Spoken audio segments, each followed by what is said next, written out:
get familiar. So if you don't know by now, then you should probably get familiar. What is going on, everybody? NXT Takeover XXX, however you want to say it, just ended.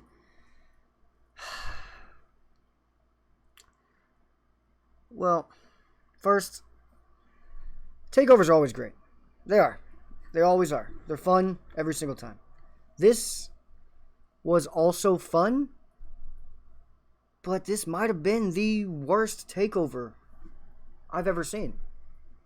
It's definitely up there in terms of the least memorable. But let's talk about it. Finn Balor versus Timothy Thatcher opened the show. I'm not gonna talk about the pre-show. Who cares? It's more of a time filler.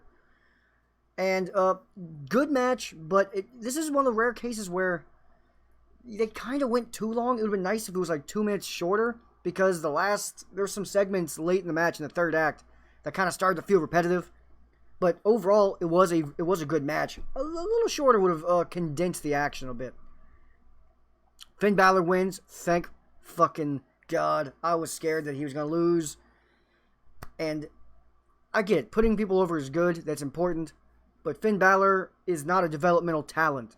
And he's down here, I'm hoping to revamp his career, not make developmental people look better off of his name. Then we had the North American Championship ladder match. So we knew this was going to be good. We knew it was going to be good. Ladder match is always good, especially on NXT. And this was a great match. If this had a live audience, this would have been explosive. The crowd would have eaten this up. Very good match. There were some crazy spots. And really, you had no idea who was going to win. Everyone had a legitimate moment late in the match where it looked like, oh, shit, they're really going to give it to him. And there's one of the better ladder spots I've seen in a while. Johnny Gargano's down on the mat. Bronson Reed, the big Australian guy, is on top. And Johnny's wife, Candice LeRae, jumps on his back. And from the top of the fucking ladder, this 330 pound behemoth jumps and frog splashes Gargano with Gargano's wife on his back. And it couldn't have been a better spot. Like, they nailed it. It looked perfect. Camera angle was good. She bounced off beautifully. Like, everything about it was exactly the way you would practice it.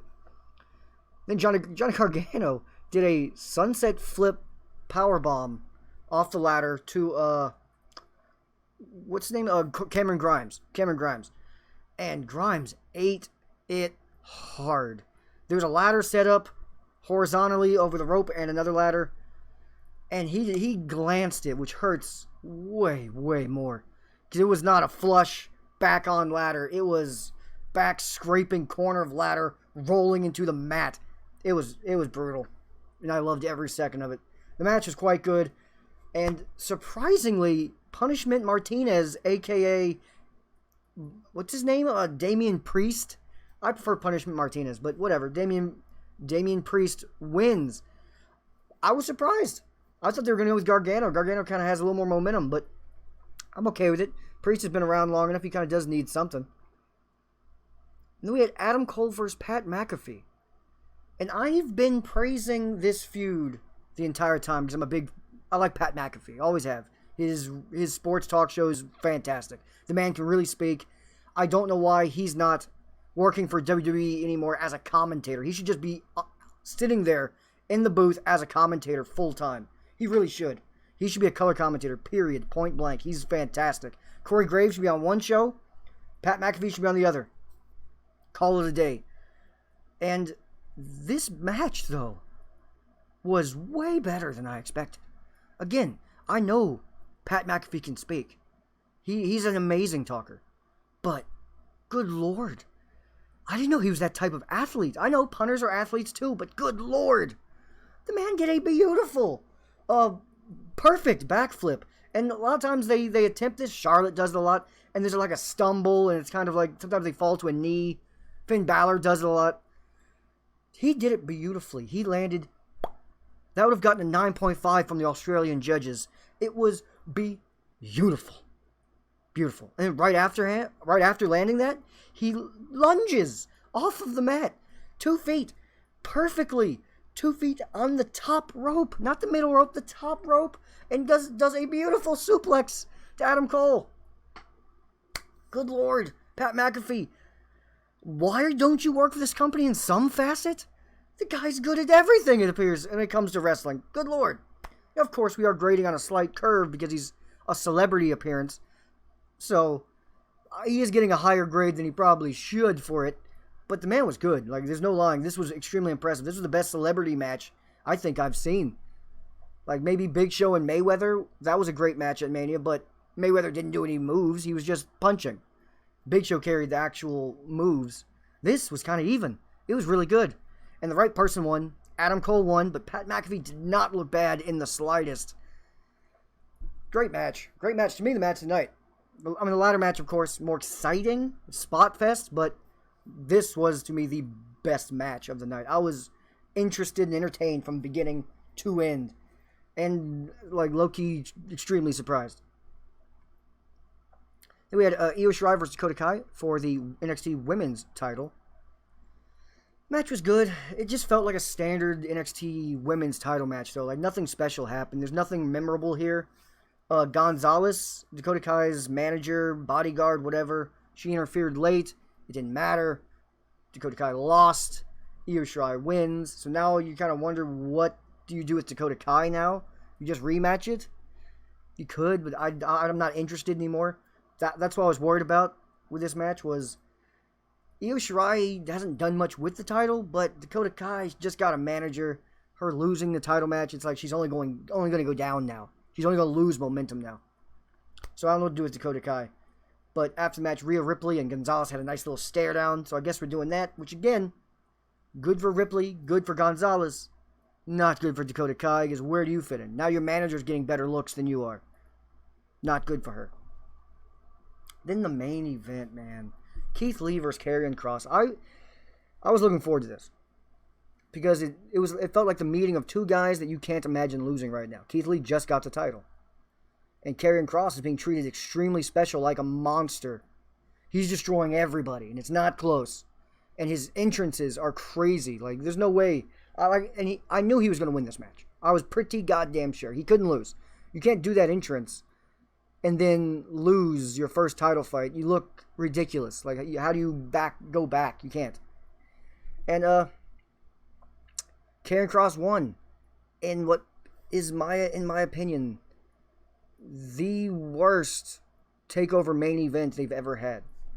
And I didn't think it was going to be the case. Keith Lee doesn't have bad matches. And this wasn't a bad match, but for takeover main event standards, it was bad for those standards. For just a normal match, this was a C+. For just a normal match.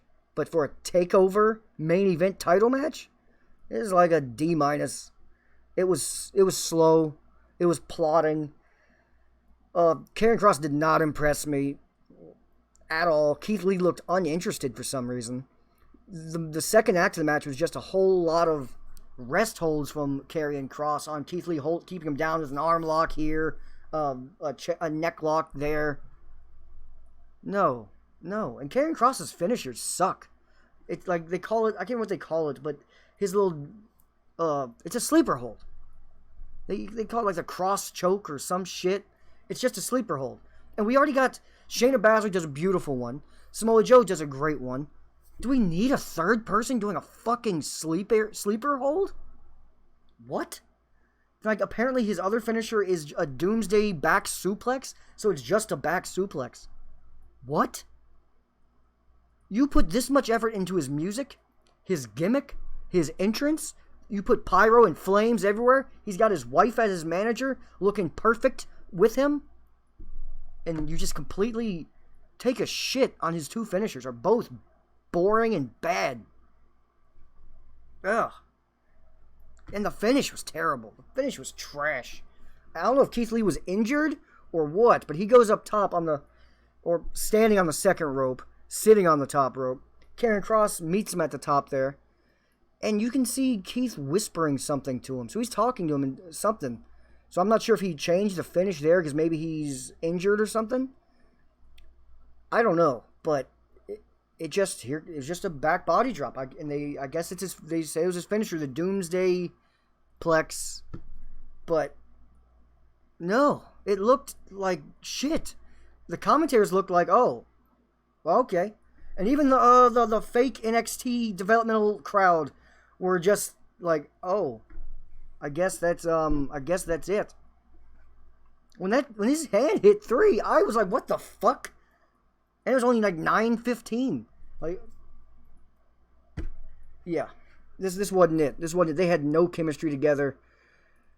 The worst match I've seen Keith Lee do so far on the main roster that wasn't like a squash match. This is the worst takeover match Keith Lee's ever had. He's had way better matches versus everyone. Cameron Grimes was a ton better. Like, and every Dominic Dijakovic match was a ton better. Karrion Kross didn't even come off as imposing. He spent a lot of the match like hunched over or on a knee catching his breath. Like, what are we doing? I thought he was a monster. Like, make him look like a fucking monster. He didn't. The commentator was trying to sell Karrion Kross to be like a Terminator during this match. And he didn't feel like it at all. At all. I don't know what to do. I didn't like it. The pay-per-view was enjoyable, mainly just because the only things I'll ever rewatch is the ladder match and Adam Cole McAfee. Keith Lee, Karrion Kross, I'm going to act like that never happened because it only makes me sad because I love Keith Lee. He's one of the greatest in-ring competitors in the company, in the world. And you made him wrestle a slow, rest-hold heavy, horrible finished match. And it didn't even make Karrion Kross look good. That's the worst part. If you're going to do this, Karrion Kross needs to look like a beast, like an unstoppable force, and he didn't. He looked like he beat a unenthusiastic and uninterested Keith Lee. Well, let me know, guys, what you think. I'm disappointed. Hopefully SummerSlam will do better. This is the first time I've watched a takeover, and I walked out of it disappointed. Again, not a bad show. Takeovers are never bad, but they've now set such a high bar standard for themselves. If you're not even close to that standard, I gotta just be honest with you. It was a letdown. I was disappointed. Definitely needed one more big, really good match in here. It really did. But anyway, let me know what you guys think. And maybe I'm wrong. Let me know if I'm wrong.